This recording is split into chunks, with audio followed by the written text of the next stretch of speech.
नमस्कार दोस्तों, मैं हूँ केवल बिंब मात्र, विस्तृत संसार तुम्हारा है और जिससे अंतर से स्वयं सुगंधित वो अभिसार तुम्हारा है।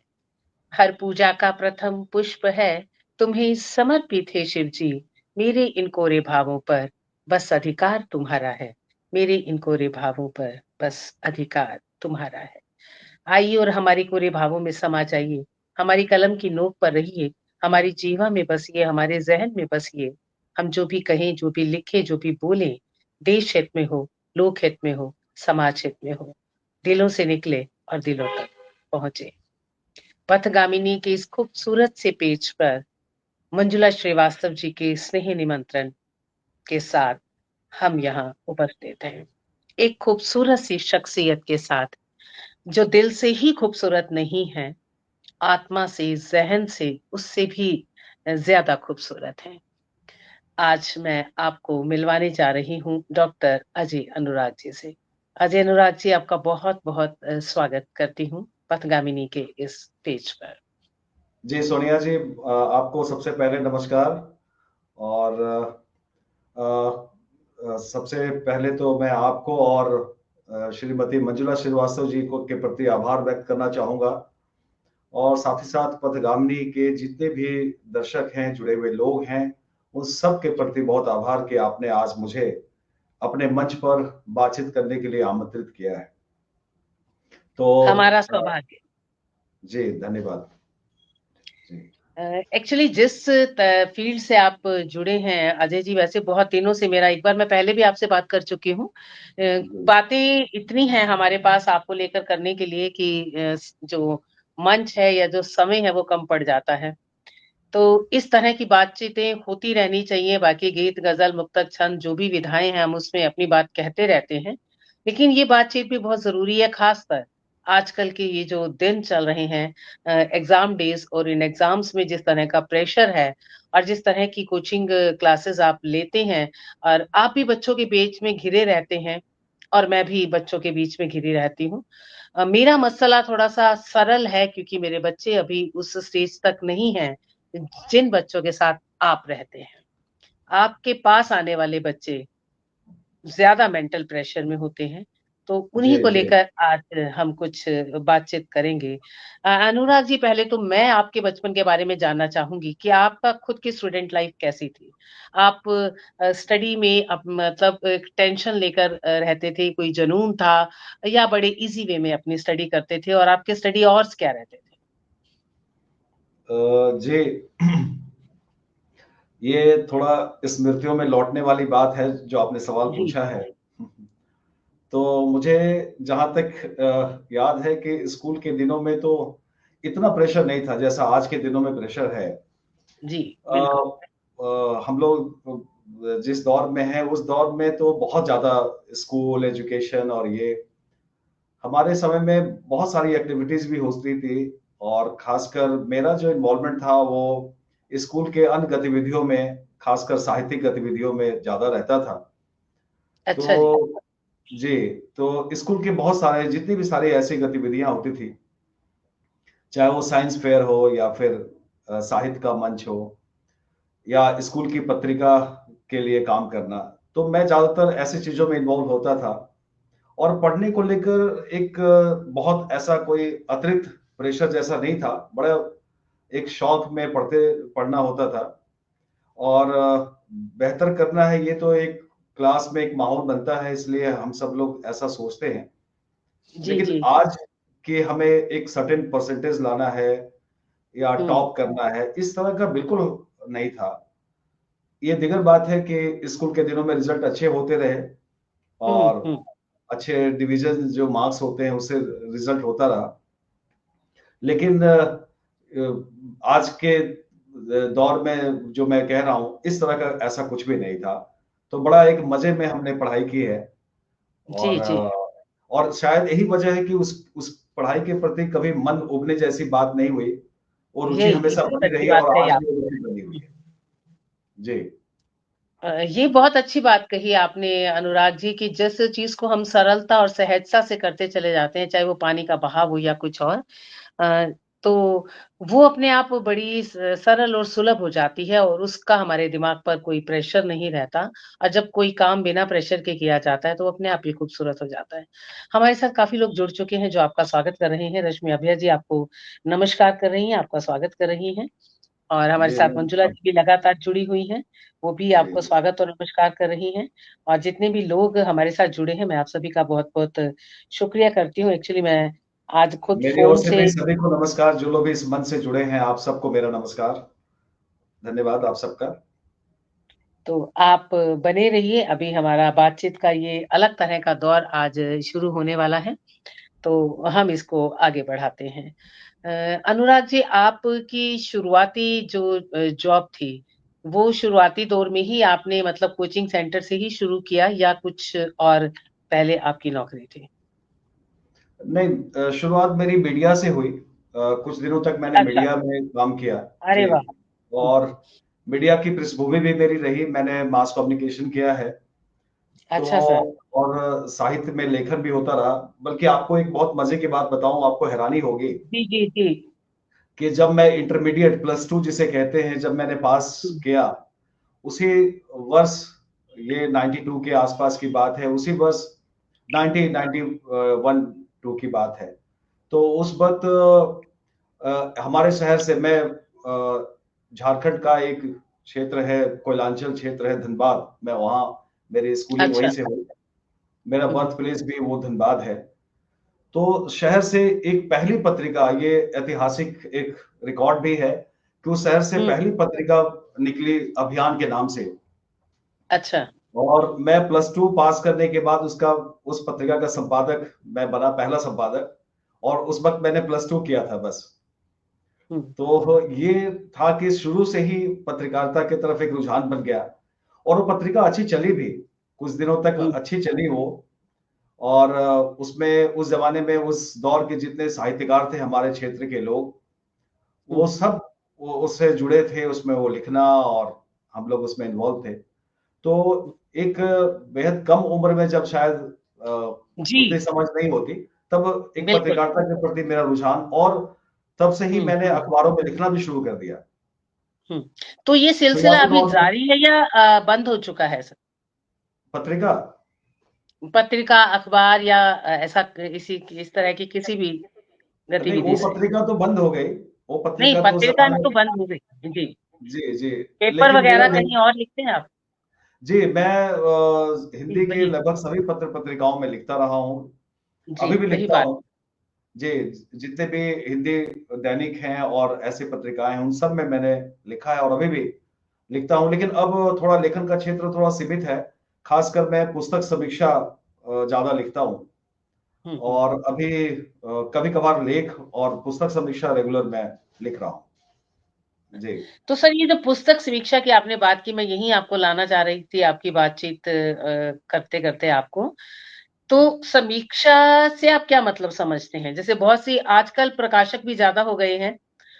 जी, कोविड काल के बाद पुस्तकें भी ज़्यादा आने लगी हैं, क्योंकि लोग अपनी जी, पैसे खर्च करके लगातार पुस्तकें छपवा रहे हैं। वेदर वो पुस्तक छपने के लायक है या नहीं है, इस तरफ बात की तरफ कोई ध्यान नहीं देता है। तो समीक्षा में आप आलोचना को अलग करेंगे या समीक्षा सिर्फ़ प्रशंसा के लिए है और समीक्षा को भूमिका से कैसे अलग करेंगे? सर प्लीज़ आप हमें बताएँ। जी। पुस्तक समीक्षा एक विधा है साहित्य की, और जी। बेहद गंभीर विधा है, जैसा कि हम सब जानते हैं। हुँ, क्योंकि उसमें एक दोहरा दायित्व रहता है समीक्षा लेखकों के लिए, कि एक तो उन्हें रचनाओं को पढ़ना भी है, और जैसा कि आपने बेशक। अभी कहा कि इतनी सारी किताबें प्रकाशित हो रही आजकल। और अब चूंकि प्रकाशन की सुविधा भी बहुत हो गई, पहले ये सुविधाएं नहीं थी, तो बिल्कुल। हमें बड़े प्रकाशकों के पास दौड़ने होते थे। आज प्रकाशन की सुविधा ऐसी हो गई है कि जब जो चाहे अपनी पुस्तक प्रकाशित करवा सकता है। तो किताबें खूब छप रही हैं, लोग खूब हुँ, लिख रहे हैं, और एक ढंग से स्वतंत्र रूप से लिख रहे हैं, उनके ऊपर कोई दबाव भी नहीं है कि जी, जी। साहित्य के क्षेत्र में मेरी पहचान बने, या कोई बड़ा आलोचक मेरी किताबों की समीक्षा करे या देखे। बल्कि लोगों का रुझान ये है कि बस मुझे लिखना है, अपनी अभिव्यक्ति करनी है, जो भी जिस विधा में मैं लिखता हूँ मुझे लिखना है। जी, जी, जी। तो किताबें बहुत आ रही हैं। तो हम्म। समीक्षा के लिए एक दोहरा दायित्व ये हो जाता है कि एक तो मुझे या और भी जो पुस्तक समीक्षा करते हैं उनको पहले तो किताबें पढ़नी पड़ती हैं और हम्म। फिर ये देखना होता है कि ये इस पुस्तक में ऐसी क्या बात है जिसको चयनित किया जाए ढेर सारी पुस्तकों में हम्म। से। हम्म। और फिर उसके बाद समीक्षा में इस बात का भी ध्यान रखना होता है कि आज के जो समकालीन समस्याएं हैं या समकालीन मुद्दे हैं उससे ये पुस्तक कितनी जुड़ी हुई है, कितनी प्रासंगिक है। हम्म। और आज के भाग-दौड़ या जहाँ लोग बहुत कम पढ़ रहे हैं, ऐसे में इस पुस्तक में ऐसी क्या खास बात है, जो पाठकों के लिए उपयोगी हो सकती है? जी। जी। तो एक समीक्षा में हमें गुण-दोष विवेचन वाली बात नहीं करनी होती, जो पहले हुआ करता था, बल्कि हमें तर्क अच्छा। के साथ तर्क के साथ हम्म। ये बताना पड़ता है या उसकी विशेषताओं को दिखाना पड़ता है कि ये रचना क्यों चर्चित है या क्यों महत्वपूर्ण है। लेखक ने ऐसी कौन-सी मौलिक बातें कहने की कोशिश की है, जिस पर ध्यान हमारा जाना चाहिए। क्योंकि एक चीज़ और भी मैं देखता हूँ कि बीच-बीच में ऐसी कई ऐसी पुस्तकें आती रही हैं, जो हमारे आज के मुद्दे को बहुत बेहतर तरीके से उठाती रही हैं। मसलन जी। जो जी। आज का भूमंडलीकरण का दौर है, उससे जो हमारे संबंध प्रभावित हुए हैं, जीवन के सभी हम्म। क्षेत्रों में जो बदलाव आया है, उन हम्म। बदलावों को लेकर बहुत अच्छी किताबें लिखी जा रही हैं। हम्म। हिंदी में आजकल जो नई हिंदी है उस पे बहुत एक एक ट्रेंड बना हुआ है उसमें नए युवा लेखक बहुत अच्छा लिख रहे हैं चाहे वो प्रेम कहानियां हो या लेख हो या निबंध हो या उपन्यास छोटे छोटे उपन्यास लिखे जा रहे हैं लघु उपन्यास बिल्कुल। तो ऐसे कई सारी चीजें लिखी जा रही हैं तो समीक्षा के तो किस अंतर्गत तरह से, तो सर आपने इतनी सुंदर मतलब इसकी जो डेफिनेशन दी है ना, वाकई मुझे भी लगने लगा है कि अगर कोई समीक्षा इसकी पढ़ ले तो उस पुस्तक के बारे में अगर आपकी तरह, जिस तरह से आप बता रहे हैं, उस तरह से अगर समीक्षा लिखी जाए तो पुस्तक के बारे में बहुत कुछ ऑलरेडी पता चल जाएगा और उस पुस्तक के प्रति रुझान जी पढ़ने के लिए लोगों का और ज्यादा बढ़ेगा। तो ये एक बड़ा जरूरी कॉलम हो जाना चाहिए। अगर जिस जी तरह से आप कह रहे हैं उस तरह से अगर समीक्षा लिखी जाए तो, कि उसके खास जी भागों को उठाकर और उस पर चर्चा की जाए या क्या विषय उसमें उठाया गया है, moral of the story you can say, तो उस तरह की बातें अगर उसमें की जाएँ, बजाए इसके कि जी सिर्फ हम उसकी तारीफ करें, तो ये बहुत बहुत अच्छी बात आपने हमें बताई है सर। और सभी लोग इस बात की तारीफ कर रहे हैं, बहुत ज़रूरी प्रश्न आज का इसमें और सोनिया बहुत जी मैं ही एक बात और कहना शानदार। चाहूंगा जी। एक बात और कहना चाहूंगा सोनिया जी कि समीक्षा वाला जो आपने पूछा कि क्या उसमें समीक्षक क्या करता है, तो हुँ। एक ढंग से देखा जाए तो समीक्षक जो है वो रचना की पुनर्रचना करता है। एक रचना होती है जो छपी होती है और समीक्षक फिर उस पर समीक्षा करके एक नई रचना करता है। तो समीक्षा भी अपने आप में बहुत रुचिकर विधा है और उसमें बहुत सारी अच्छी बातें पढ़ने को मिलती हैं। कई बार समीक्षक ऐसी चीजों के तरफ हमारा ध्यान आकर्षित करवाता है जो दूसरे लोगों के या पाठक के ध्यान में वो बातें नहीं आती हुँ। और ये भी उसमें बात निकल कर आती है कि आज के समय और समाज पर लेखक ने कैसे टिप्पणी की है या जाने अनजाने ऐसी कौन सी बात कह दी है जो हमारे समय के लिए बेहद जरूरी है तो जी, बिल्कुल। समीक्षा समीक्षा एक ढंग से रचना की रचना है रचना के बिल्कुल, ऊपर की बहुत बहुत अच्छी बात। हुँ। जी बल्कि रचना से भी ज़्यादा मुश्किल हो गया उसको पढ़कर, मतलब उसकी गहराई में, उसके शब्दों में उतर कर, बल्कि ये कहूँगी कि लेखक के साँचे में खुद को ढालना, उसकी आत्मा जी में उतरना और फिर उसके बाद उसकी समीक्षा करना। जी बहुत अच्छी बात। और बहुत ज़रूरी बात है। डॉक्टर अमरेंद्र वर्मा जी भी बहुत तारीफ़ कर रहे हैं आपकी इस बात की। डॉक्टर डीएम मिश्र जी बहुत अच्छे समीक्षक भी हैं, बहुत अच्छे गज़ल-गो भी हैं और वो भी इस बात के लिए आपको हार्दिक शुभकामनाएँ और बधाई दे रहे हैं। मंजुला श्रीवास्तव धन्यवाद जी लगातार जुड़ी जी हुई हैं और जितने भी लोग लगातार जुड़े हैं और अपने कमेंट हमें कर रहे हैं, आप बने रहिए और आप सभी का बहुत-बहुत स्वागत और अभिनंदन हम करते हैं। तो अभी हम बात कर रहे थे समीक्षा की और सर जो लेख साहित्य में लिखते हैं पेपर्स में उसकी। जी हाँ, मंजुला श्रीवास्तव जी, इसीलिए मैंने ये प्रश्न किया था। तो उसी का बड़ा खूबसूरत सा जवाब हमें दिया है। यही मैं देख और पढ़ रही थी कि कई बार केवल प्रशंसा ही पढ़ने को मिलती है। ठीक है, वो आत्ममुग्धा वाली बात होती है, यूँ कहिए कि मैंने आपकी प्रशंसा की और आपने मेरी की, जिस तरह से लेखक ज़्यादा हो गए, किताबें ज़्यादा हो गई, उस तरह से समीक्षक भी हो गए। लेकिन असली समीक्षक, असली लेखक भी अभी हैं, तभी ये साहित्य बचा हुआ है। पूनम मल्होत्रा जी, आपका हम स्वागत करते हैं। तो हम बात करते हैं समाज की। तो हमारा, जैसे हम पहले समय से पढ़ते आ रहे हैं, बचपन से सुनते आ रहे हैं कि साहित्य समाज का दर्पण है, या साहित्य और समाज एक दूसरे से जुड़े हैं। तो जी, आज आप इसे कहाँ पाते हैं सर? ये तो बिल्कुल आपने ठीक कहा। और साहित्य समाज में ही रचा जाता है, साहित्यकार समाज में ही रहता है। और ये बात बिल्कुल सच है कि साहित्य समाज को ही अभिव्यक्त करता है, प्रतिबिंबित करता है। और चाहे पहले का साहित्य हो या आज का साहित्य हो, अ, बेशक उसमें समाज ही है।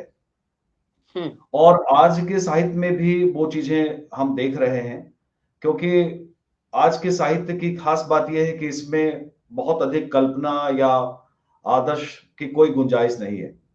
आज हुँ, का साहित्य और सिनेमा हमें हमारे समाज का एक बिल्कुल एक लाइव डॉक्यूमेंट है। हुँ, तो आज साहित्य जो है हमारे समाज से और कनेक्ट हुआ है। जी, पहले से जी, और बेहतर तरीके से हमारा साहित्य अपने समाज को व्यक्त कर रहा है।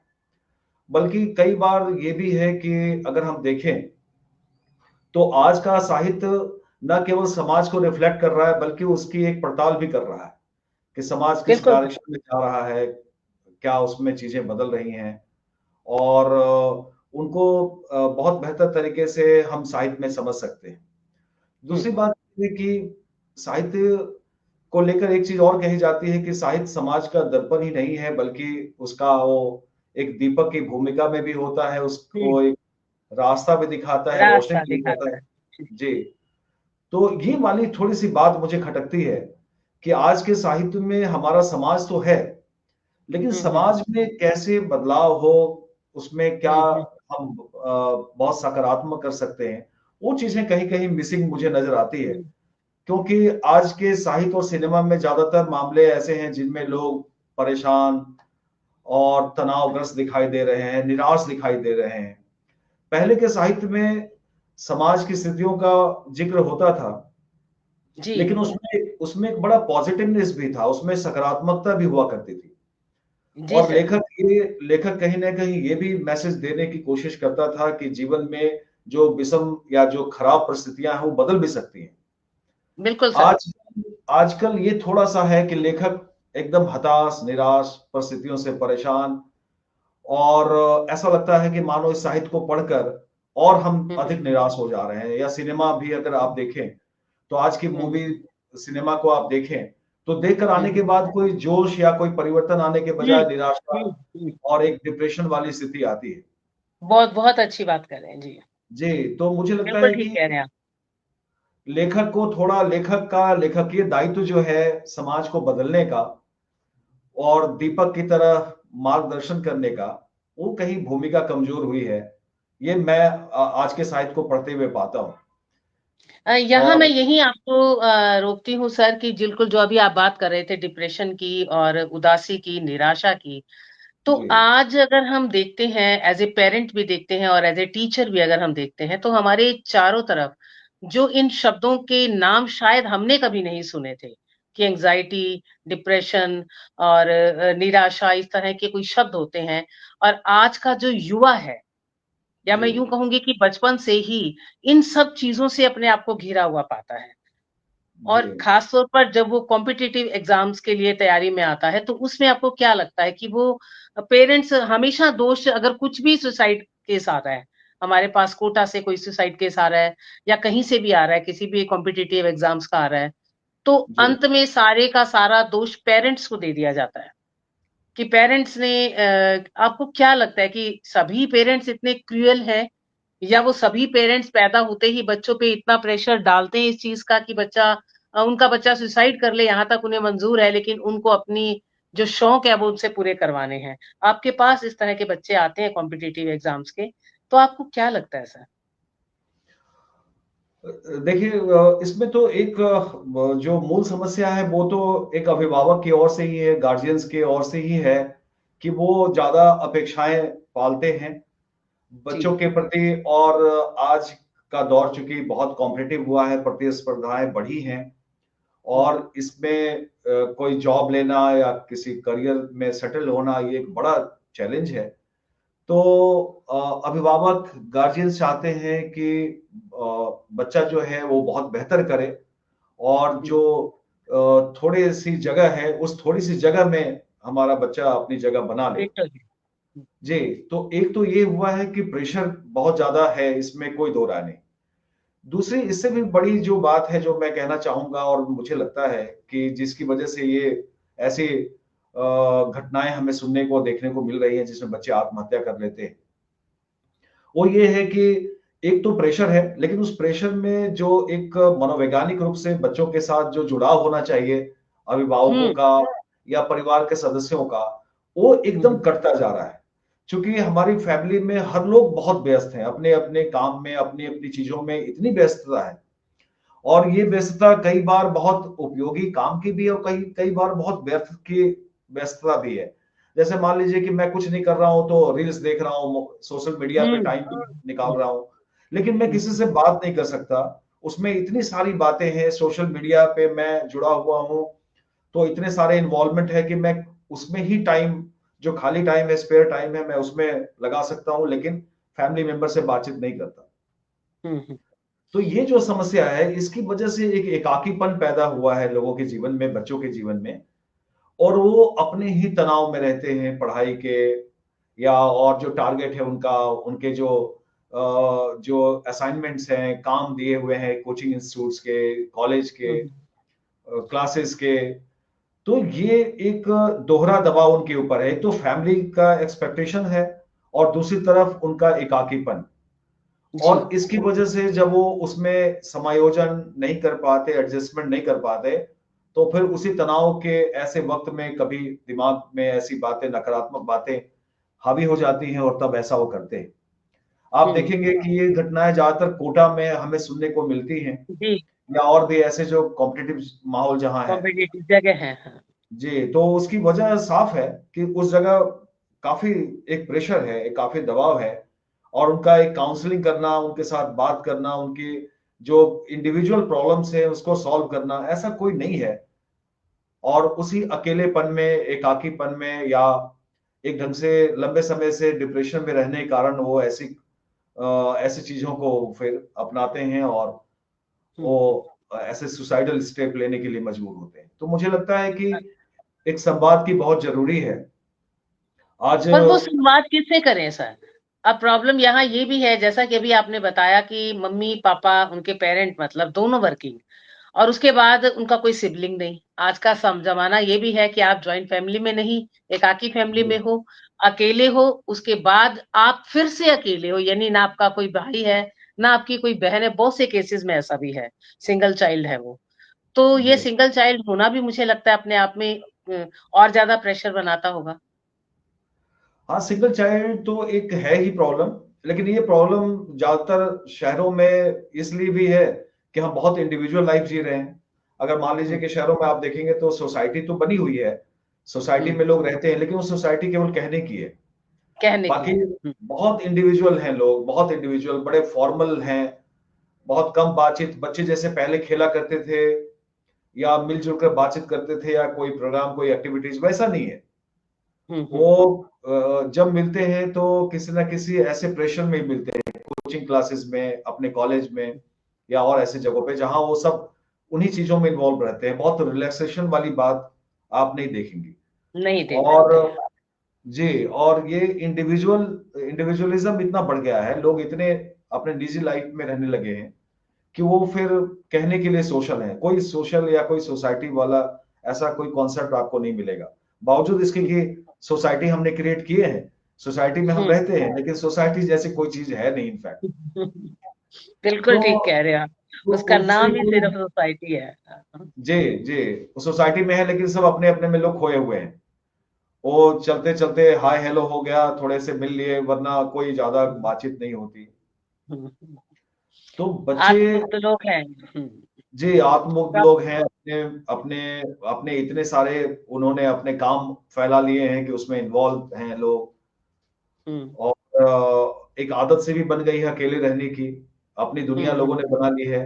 फिर कंपटीशन हम्म उनके लिए भी बहुत ज़्यादा है, गार्डियंस के लिए भी हम्म। बहुत ज़्यादा है, उनके लिए भी, चाहे वो गवर्नमेंट जॉब में हो या प्राइवेट सेक्टर में हो, हाँ जी, जिस जगह बिल्कुल। है जिस जगह है वहाँ टिके रहने के लिए उनको रोज़ संघर्ष करना पड़ता है, उनके लिए भी बड़े बिल्कुल। चैलेंजेस हैं।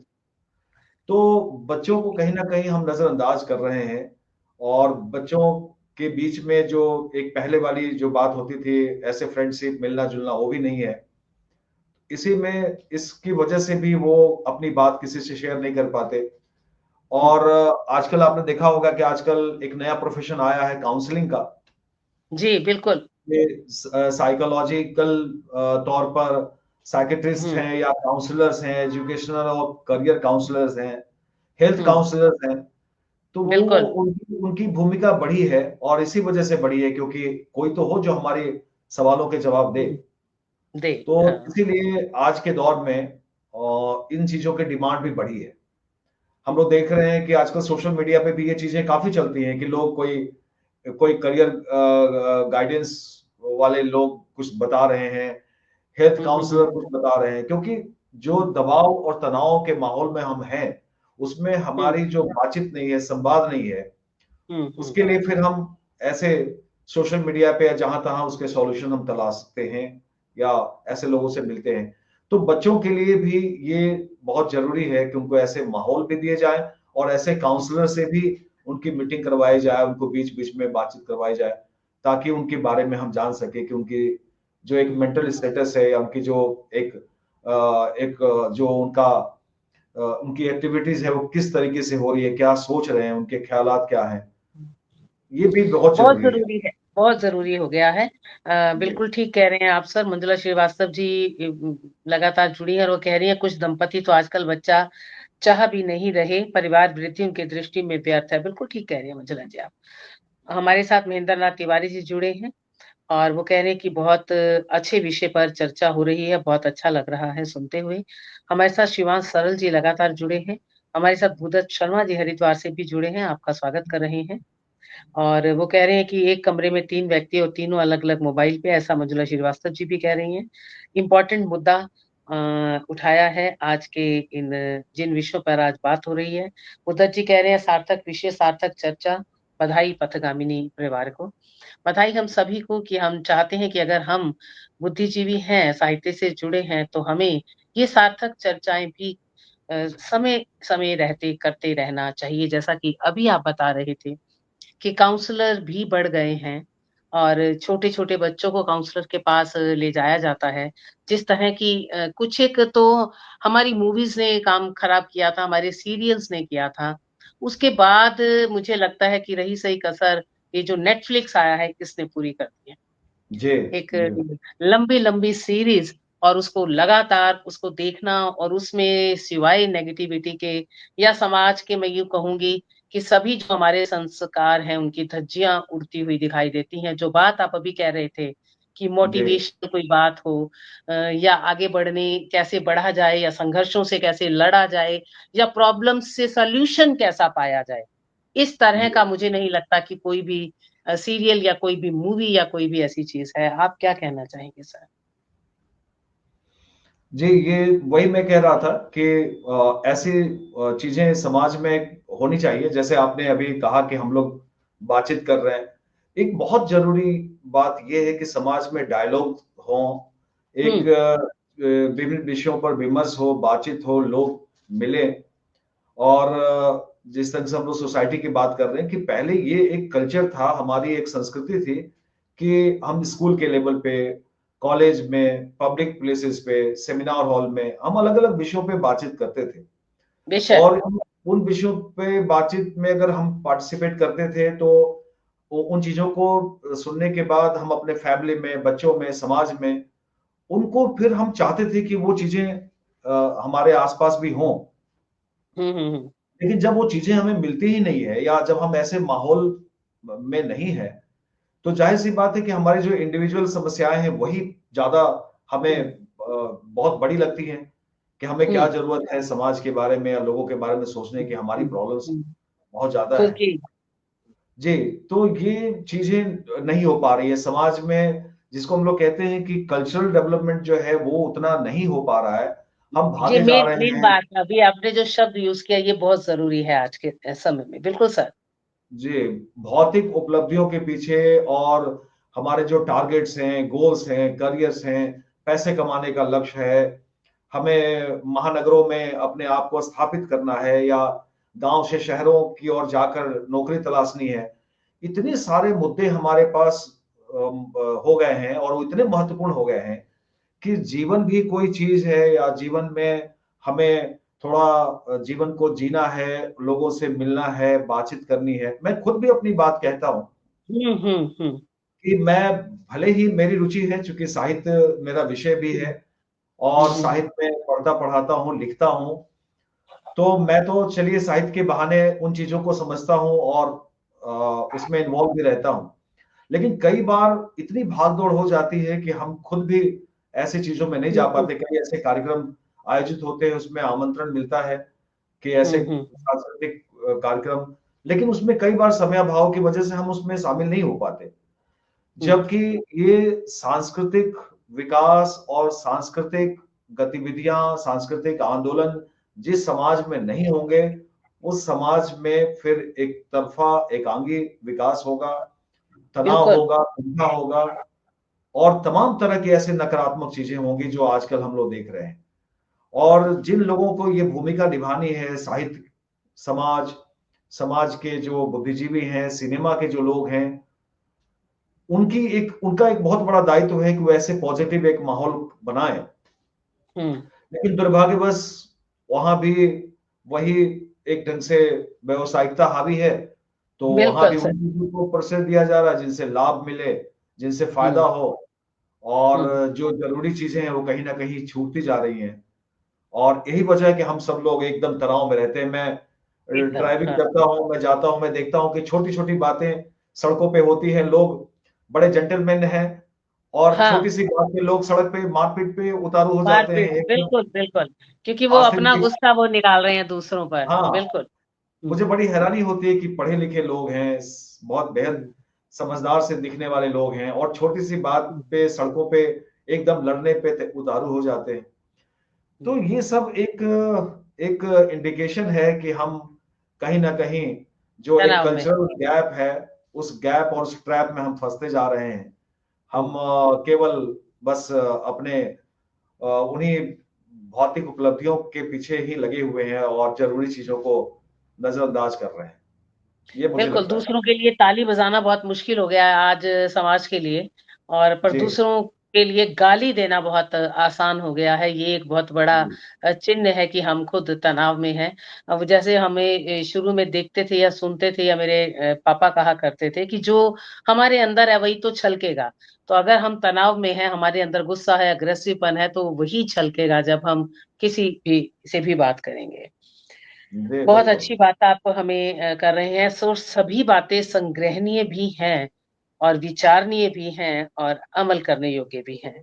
हमारे साथ डॉक्टर गोविंद नारायण शांडिल्य जी भी लगातार जुड़े हैं और वो भी कह रहे हैं कि पॉजिटिव माहौल बहुत ज़रूरी है, बहुत अच्छी बातों पर चर्चा हो रही है। मंजुला श्रीवास्तव जी कह रहे हैं संवाद का ना होना अल्जाइमर जैसी बीमारी को जन्म दे रहा है। बेशक मंजुला जी, बिल्कुल ठीक कह रही हैं आप। और आज के टाइम में ये बीमारी जो हमने कभी सुनी नहीं थी, अब हर हर युवा, हर बच्चे और बुजुर्गों को तो है ही चाहिए। वो तो उम्र के साथ आ ही जाती है। संवाद, चर्चा, आपस में बातचीत, हँसना, अ, ये सब एक औषधि का काम करती है जो आज नहीं मिल रही है किसी भी रिश्तों में। बिल्कुल सही कहा है आपने। बुधत शर्मा जी आपको सादर नमस्कार कर रहे हैं अजय जी। बुधत शर्मा जी को भी हम भी नमस्कार करते हैं। जी नमस्कार। बिल्कुल ठीक कह रहे हैं बुद्धत जी कि हिंदू संस्कृति को जीवित रखने के लिए 2-3 बच्चे ज़रूरी हैं। यहाँ तो एक से भी कटते जा रहे हैं लोग बुद्धत जी, लेकिन बड़ी चिंता का विषय है। लेकिन आप अपनी बात बिल्कुल ठीक कह रहे हैं। महेंद्र नाथ तिवारी जी भी लगातार आपकी बातों की सहमति दे रहे हैं। सभी लोग बहुत इंटरेस्ट से आपकी बातें सुन रहे हैं अजय जी। इन बातों से ये भी लगता है कि समाज चिंतित है।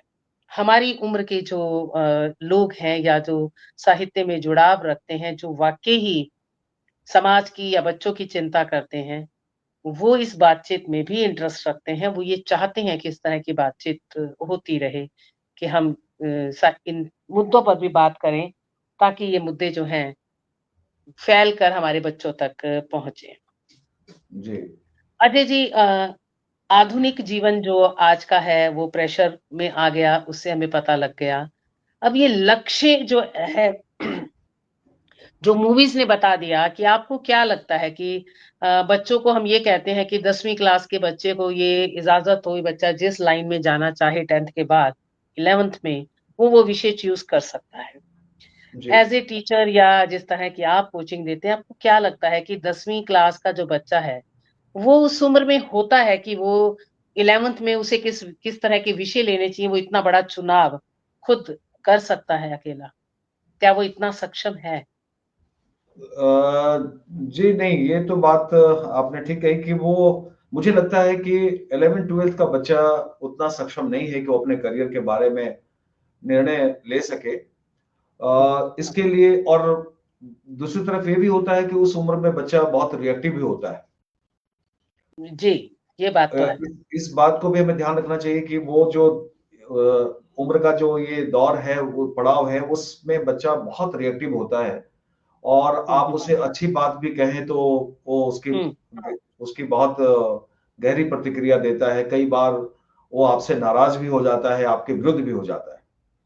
हुँ, तो एक तो ये है कि वो, उसमें उसकी उम्र नहीं होती, और दूसरी बात, हम उस पे कुछ थोपना चाहते हैं तो उसे वो रिएक्ट भी करता है। ये दोनों बातें, हुँ, हुँ, मुझे लगता है कि बच्चों के लिए ज़रूरी ये है कि हम उसके रुझानों को देखें, कि उसका जी, बिल्कुल। इंक्लिनेशन किस तरफ है, हुँ, और हुँ, हुँ, उसके ह्यूमैनिटीज़ में ज़्यादा रुझान है या साइंस की तरफ ज़्यादा रुझान है। अगर साइंस की तरफ रुझान है, तो साइंस के जो करियर के ऑप्शंस हैं, इंजीनियरिंग, मेडिकल, कंप्यूटर हुँ, के हुँ, क्षेत्र या और भी जितने ऐसे हैं, उन क्षेत्रों, उन उन एरियाज़, उन स्कोप्स के बारे में हम उनको बताएँ कि अगर आप साइंस पढ़ते हो तो आप इन सब क्षेत्र में जा सकते हो। जी, अगर अगर उनका रुझान ह्यूमैनिटीज के तरफ है, मानविकी विषयों के तरफ है, तो हम उनको उसके ऑप्शंस बताएं। और अगर हम अपने बच्चों से जुड़े हुए हैं तो उनका एक रुझान भी हमें मालूम चल जाता है। हुँ, लेकिन अगर हम ट्रेंड फॉलो करते हैं कि इंजीनियर हुँ, बनना है या डॉक्टर बनना है, जनरली आपने देखा होगा कि 11th-12th के बच्चों को लेकर ऑलमोस्ट गार्जियंस यही सोचते हैं कि उनको या तो बिल्कुल। मेडिकल में भेजना है या तो उनको हुँ, इंजीनियरिंग हुँ, के फील्ड में भेजना है। हुँ, तो ये जो सर्टेन करियर के स्कोप हैं, ये इस ढंग से अगर हम उसी फ्रेम में सोचेंगे, तो फिर ये हुँ, एक, उसमें एक तनाव वाली स्थिति पैदा होगी।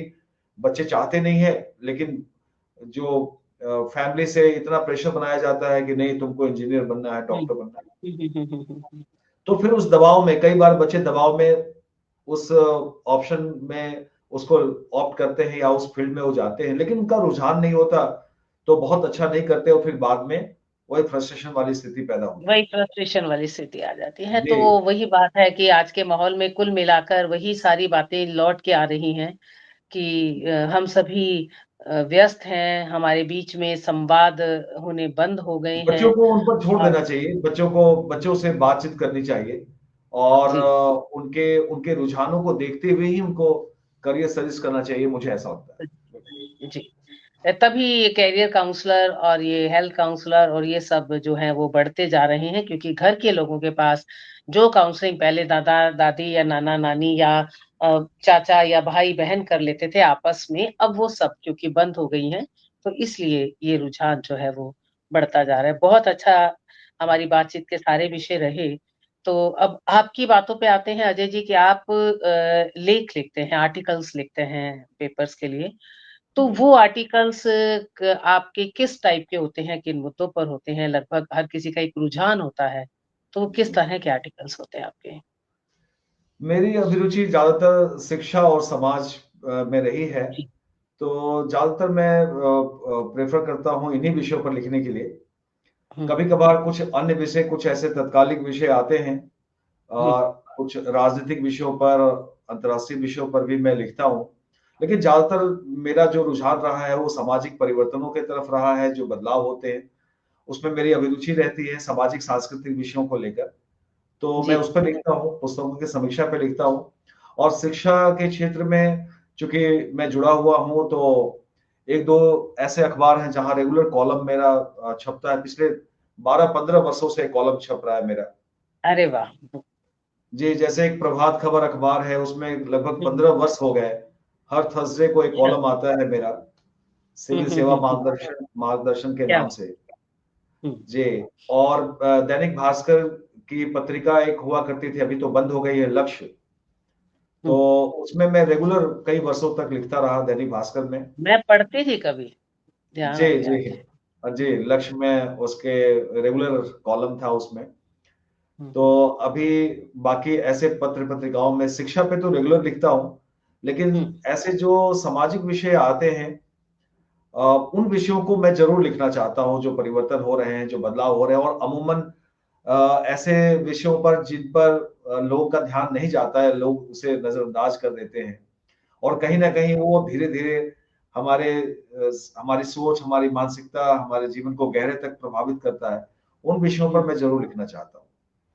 बहुत अच्छी बात सर। और सर आपको बहुत से सम्मानों से सम्मानित किया गया है। कोई ख़ास आपकी यादगार जो सम्मान हमें आप ज़रूर बताएँ।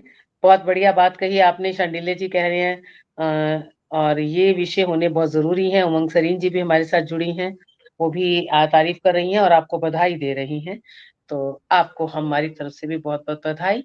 तो हम बात कर रहे थे आपके सम्मानों की। जी।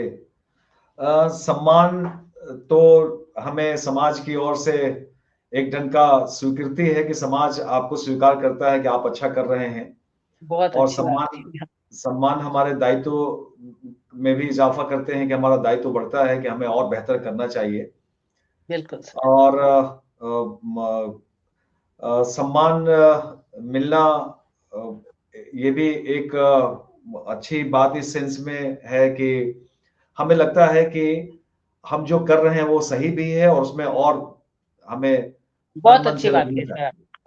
चाहिए। जी, जी। तो सम्मान मुझे बीच-बीच में जहाँ-तहाँ से अलग-अलग संगठनों से अभी देवशील परिवार की ओर से, देवशील मेमोरियल परिवार की ओर से रश्मि जी। जी, अभी हुँ, उन्होंने दिसंबर में मुझे सम्मानित किया, और मुझे खुशी इस बात की है कि उस कार्यक्रम में आप रहीं।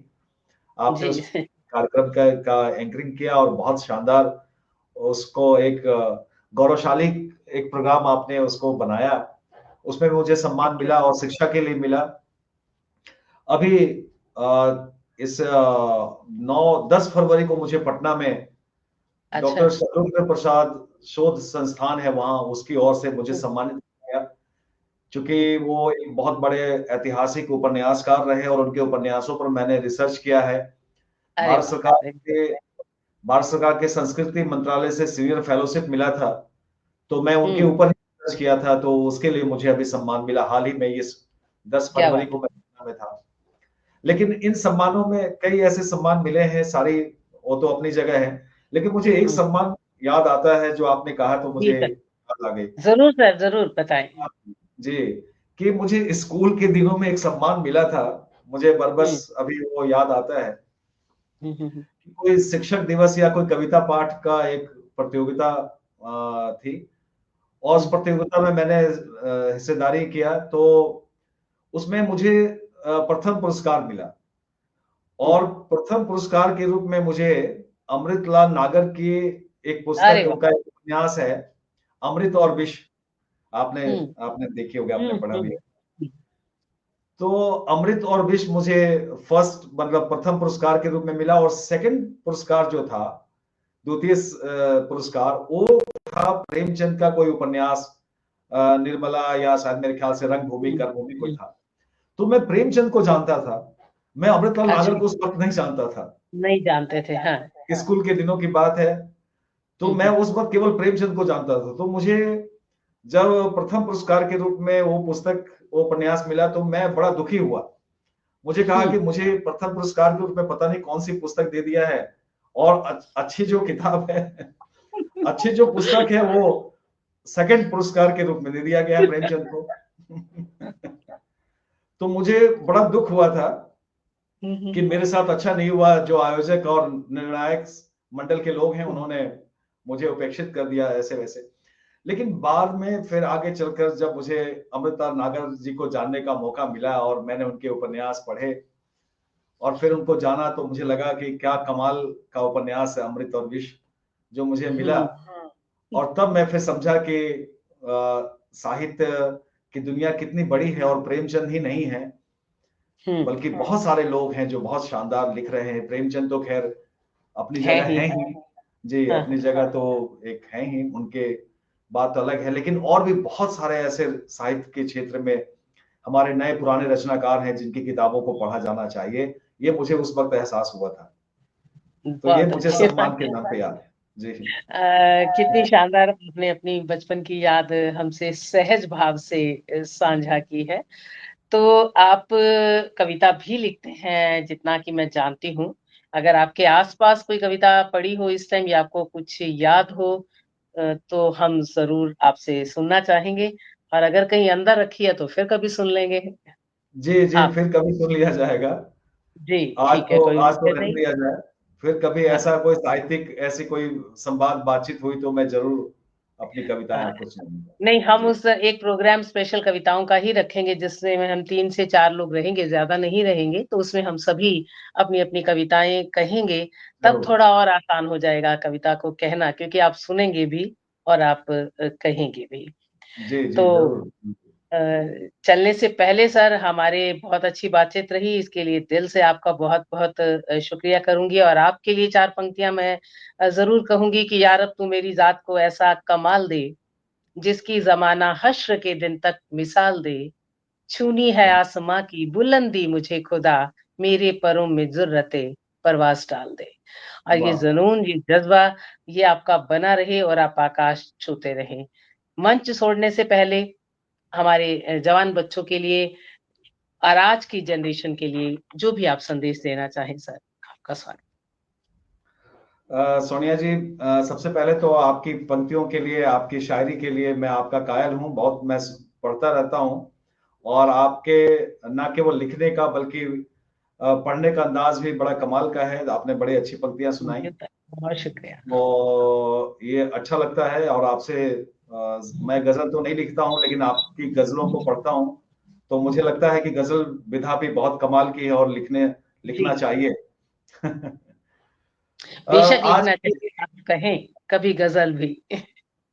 जी, जी, ज़रूर। आज के जो युवा पीढ़ी है, जो हमारे हमारे दौर की जो पीढ़ी है, चाहे वो स्टूडेंट हों या कॉम्पिटिटिव एग्ज़ाम की तैयारी कर रहे हों, मैं उनसे एक बात कहना चाहूँगा जो मैं बहुत शिद्दत से महसूस करता हूँ, कि हम कोई शॉर्टकट रास्ता ना अपनाएँ और जो तैयारी है हमारी एग्ज़ाम की या किसी चीज़ की, उसमें एक बहुत ही एक कॉन्सेप्ट को देखने की ज़रूरत है, बहुत कॉन्सेप्चुअल क्लैरिटी की ज़रूरत है। आजकल लोग और स्टूडेंट जो हैं, वो बहुत शॉर्टकट में जल्दी से कुछ चाहते हैं कि कोई ऐसी कोई कोचिंग क्लासेस हो जाए, कुछ नोट्स मिल जाए, कुछ ऐसी बुक्स मिल हुँ, जाए, जो तत्काल हम पढ़ें और काम हो जाए। हुँ, लेकिन मुझे लगता है कि एजुकेशन एक ऐसा फील्ड है कि वहाँ कोई शॉर्टकट नहीं चलता। हम जितना डिटेल और जितनी गहराई से हम चीज़ों को जानेंगे, जितना हम उसके कॉन्सेप्चुअल पार्ट को जानेंगे बहुत डिटेल में, उतनी हमारी तैयारी मजबूत होगी और तब हम ये महसूस करेंगे कि चाहे जितना भी कॉम्पिटिशन हो, बहुत आसान हो जाएगा। क्योंकि ये सारी समस्या तभी होती है जब हम विषय की गहराई में नहीं उतरते।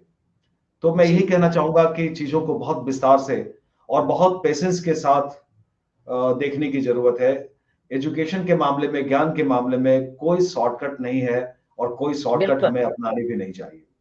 बिल्कुल। बहुत सार्थक और अच्छा संदेश आपने दिया और मुझे लगता है कि जीवन के हर पड़ाव पर ये जो संदेश है वो प्रेरक है और मानने योग्य है। हमारे साथ विजय लक्ष्मी जी कह रही हैं, बिल्कुल सही कहा, सार्थक संदेश। मंजुला श्रीवास्तव जी कह रही हैं, उमंग दी आप मेरी दी हैं, इसीलिए आप मेरी तारीफ़ कर रही हैं, आपका शुक्रिया फिर भी। और मंजुला जी कह रही हैं कि आपको जल्दी से काव्य गोष्ठी में हम निमंत्रण देंगे। महेंद्र नाथ तिवारी जी लगातार हमारे साथ जुड़े हैं और वो कह रहे हैं कि आज की सार्थक इस वार्तालाप के लिए वो आपको अजय जी बहुत-बहुत बधाई दे रहे हैं। महेंद्र अलंकार जी, आपका बहुत-बहुत स्वागत और शुक्रिया। विजय लक्ष्मी भारद्वाज हरियाणा की ओर से जय श्री राम कह रही हैं। आपको भी जय श्री राम। आपका स्वागत कर रही हैं। उमंग सुरेन जी बिल्कुल सही कह रही हैं। बहुत से लोगों ने आपकी इस महत्वपूर्ण बातों को सुना है और अभी और शेयर होंगी तो और भी बहुत से लोग सुनेंगे। अपना कीमती समय हमारे साथ शेयर करने के लिए आपका बहुत-बहुत शुक्रिया अजय जी। फिर जल्दी मिलते हैं और मिलते रहेंगे क्योंकि आप जैसे लोगों के साथ बैठना और बातचीत करना हमेशा से अच्छा लगता है। बहुत-बहुत शुक्रिया। जी, मुझे शुभ भी बहुत रात्रि। अच्छा लगा सोनिया जी, आपको और आज इस कार्यक्रम से जुड़े जो लोग भी हैं, उन सभी को मेरी ओर से बहुत-बहुत धन्यवाद और आपके प्रति, मंजुला जी के प्रति बहुत-बहुत आभार। नमस्कार। नमस्कार सर। शुभ नमस्कार। रात्रि। शुभ रात्रि।